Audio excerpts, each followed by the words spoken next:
Hello mga dear friends! Welcome back to my channel. Para sa ating lesson sa video ito, aalamin natin kung ano ang modal verbs at kung paano nagkakaiba ang can, could, at may bilang modal verbs na ginagamit to express permission. Sige, simulan natin. Madalas mo na bang narinig ang word na modal verb pero nalilito ka kung ano to? Sila ay mga auxiliary verbs or helping verbs na tumutulong sa mga main verb, yung mga words na kilala natin as verbs dahil nagpapakita sila ng situation or action kagaya ng dance. So, ang dance ay isang main verb at para makapag-express siya ng iba't ibang property niya, singular ba siya, plural ba siya, present tense ba siya, or ano ba ang mood niya, madalas, kailangan niya ng help mula sa mga auxiliary verbs gaya ng modals. So, paglalagyan natin siya ng can, isang modal verb, magiging can dance na siya. Nag-iiba na ang meaning niya. May expression na ng ability, kayang sumayaw.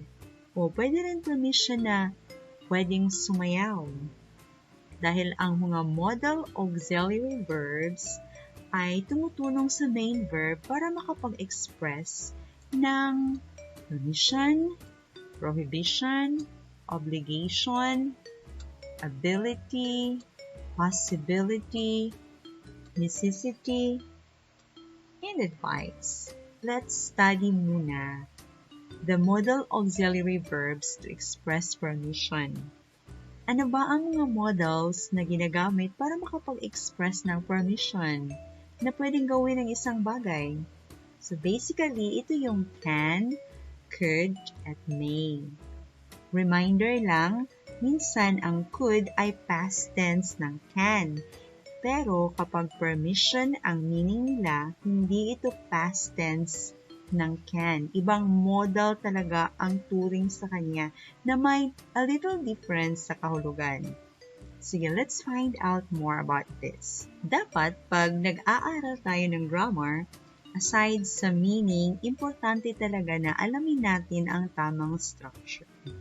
Sa paggamit ng modal verbs to give permission, dalawa lang ang madalas na klase ng sentence na ginagamit nito. Positive statements at questions. So, positive statement kung magbibigay ka ng permission. Question naman kung hihingi ka ng permission. So, in a statement, ang structure niya dapat ay modal verb plus base form of the main verb. Example, you can do it. So, ang modal verb natin dito ay can, at ang main verb natin ay do na nasa base form or yung original form niya. Walang ing, walang ed, yung original form niya. And in questions, ang structure niya ay dapat modal verb plus subject plus base form of the main verb. In between si subject sa modal verb na actually ay helping verb at sa base form of the main verb. So, for example, ang modal mo ay could at ang main verb mo ay borrow. So, ang subject will be in the middle. Could I borrow your pink dress for the party? Humihingi ka ng permission. This one, nagbibigay ka ng permission. Pwede mong gawin yan. Ito, pwede ko bang hiramin?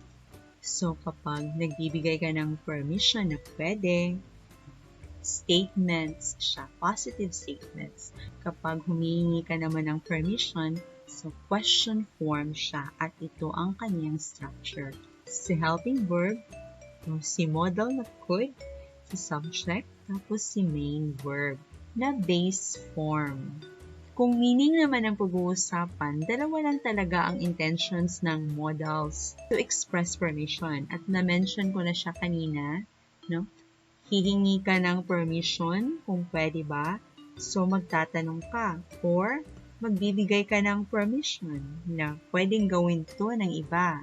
So, magbibigay ka ng statement, hindi ka magtatanong dahil nagbibigay ka nga ng permission. Pag hihingi ka ng permission, syempre, tatanong mo yun. At ang hinihintay mong sagot ay pwede ba o hindi. So, yes or no lang siya.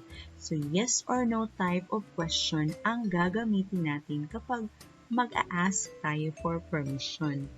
Mauuna ang helping verb or ang modal verb natin na can, could, at may. Susunod ang subject at follow ang main verb. Kaya ito ang possible sentences mo. Can I share this on my FB wall? So, modal verb, si subject, at saka si main verb na base form. In between sa kanila si subject dahil question form siya. Could I wait for my mother here? So, ganun din. Nauuna si could, sumunod si subject, at saka followed by the main verb na naka-base form.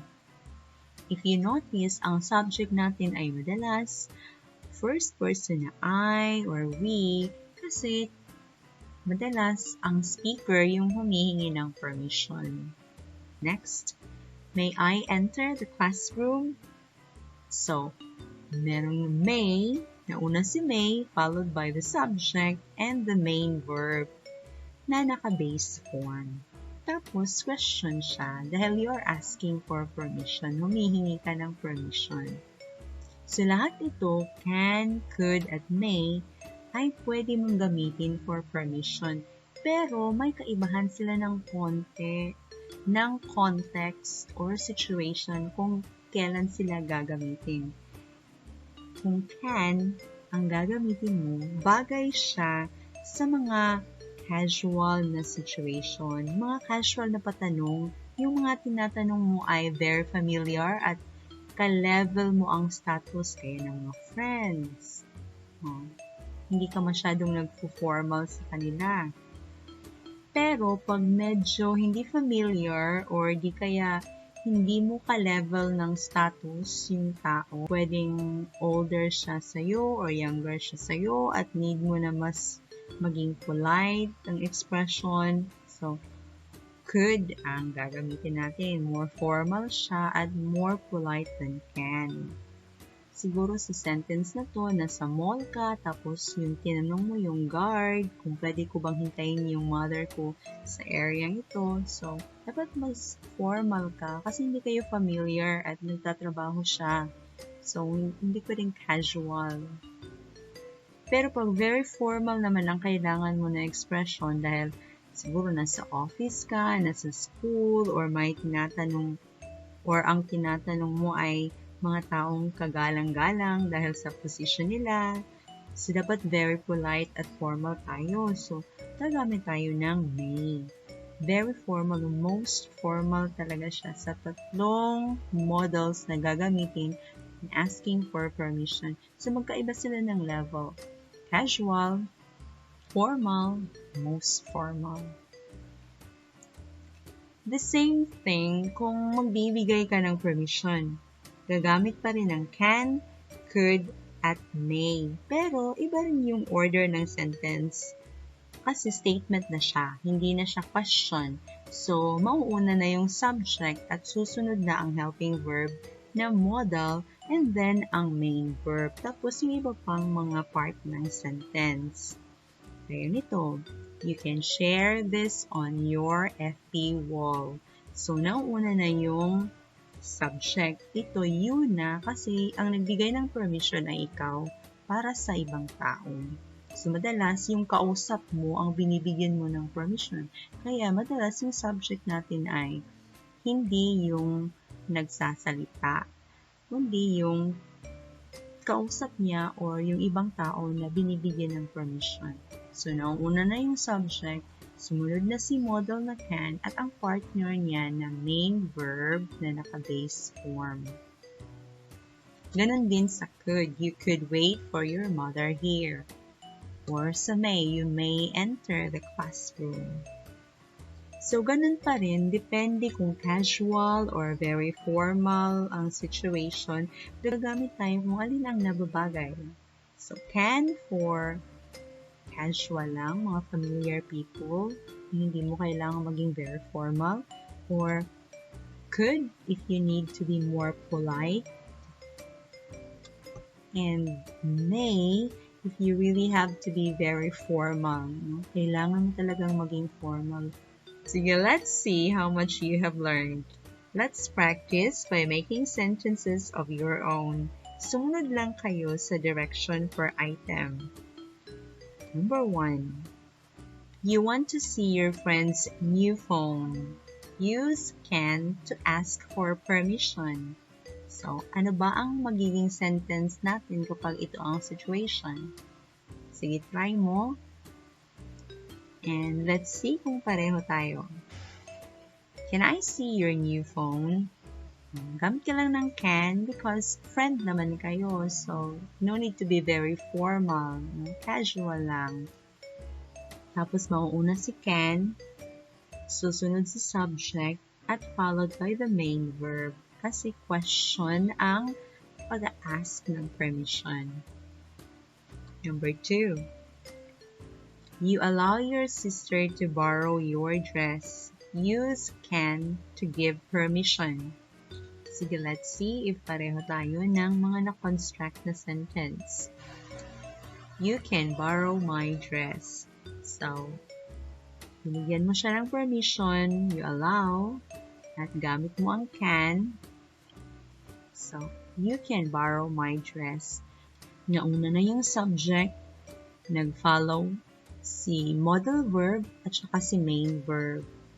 Can lang ang gamit natin dahil hindi mo naman kailangan maging very formal with your sister. Number 3. You want to use your mother's computer. Use could to ask for permission. Let's see kung similar tayo ng sentence. Could I use your computer, Mom? Kung ano bang tawag mo sa mother mo. So, it's asking for permission, kaya mauuna si could, followed by the subject, and the base form of the main verb. Kasi nagtatanong ka, huwag mong kalimutan ang question mark at the end kung sinusulat mo siya. Could ang pinagamit natin dito dahil kailangan mong maging polite sa mother mo. Not too formal din naman. So, yung enough lang na pagka-polite. So, gamit tayo ng could. Number 4. You want to enter the principal's office. Use may to ask for permission. So, may ang gamit natin ngayon dahil pasok ka sa principal's office, kailangan mo maging formal. Ano ba ang sentence natin? Pwedeng ito, excuse me, may I enter the office? So, mag-i-excuse ka pa. Dahil kailangan mo maging formal nga at very polite. So, mauuna si may, followed by the subject, and the base form of the main verb. Number 5. You allow a stranger to use your toilet. Use may to give permission. So, may din ang ipapagamit natin dito. Kasi, stranger yan. Hindi mo masyadong kilala. So, kailangan mo talagang maging polite. Very polite. Diba ganun naman tayo pag stranger? Kasi hindi natin kilala. So, lahat ng pinakamagandang manners ipapakita natin. So, ano kaya ang possible na sentence dito? Let's see if pareho tayo. You may use our toilet. So, nauna yung subject followed by the modal verb na may and the main verb na naka-base form si use. At yun ang gamit ng can, could, at may para makapag-express ng permission, whether to give it or to ask for it. I hope na may na-learn na naman kayo sa video. Thank you so much for learning with me. See you next time. Bye-bye!